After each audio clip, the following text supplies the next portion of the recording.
Amongst the cries of the children, the elders was sitting in a hut, discussing on a plan of action. "We do not have enough food for this journey," one elder said. "If the Great Father doesn't smile on us soon, we're going to lose family members." "I'm afraid for the children," the shaman spoke up, invoking all silence from the clans. The silence lasted for a tense minute. "What do you suggest?" one of the elders asked politely. "From the looking at the land we have entered, it seems to be little to no hope. We have all looked around, and as far as the eye can see, this is a dry land, a very dry lane. The Great Father has been merciful to us thus far. He has allowed us prevention to make it." As the meeting went on, a loud shout was heard from within the camp. "By the spirits, what is that racket?" the elders asked. Not what but who, the shaman said, already knowing the voice behind all the fuss.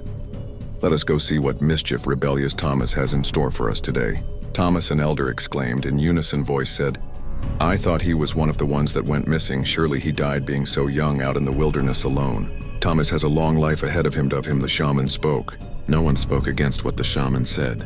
"Now shall we go forward to see what the fuss is about?" We have hope," Thomas said, jumping around shouting. "There is food and water," Thomas said. "What is the meaning of this?" An older man came forward from another tribe family. "Are you holding food back as our young ones starve?" No, father," a boy stepped forward to reply. "Zook, my son, I thought you was dead," the man exclaimed, laying upon his son's neck with joy.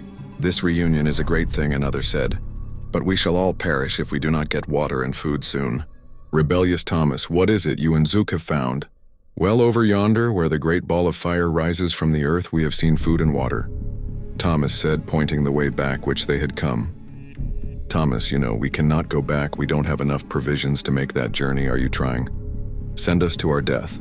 "No, shaman, it's not back, but the journey is slightly that way," he spoke, pointing again to east where the fireball comes out the earth. "Thomas, this is not the time to be playing your tricks."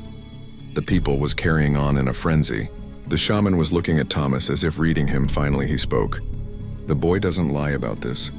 The tribe gathered their best hunters for the journey.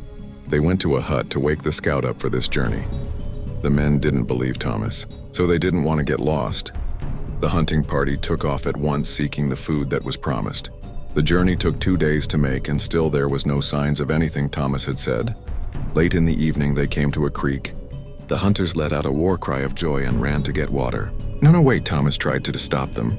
It was too late. They drank their fill, then looked at Thomas. "We don't see any animals around here," they accused. "Well, if you braves would have waited, the scout said you would have." The scout saw the prints in the earth. He then instructed them to get water and go downwind to hide their smell. They hid in the bush until darkness fell and still didn't see a thing.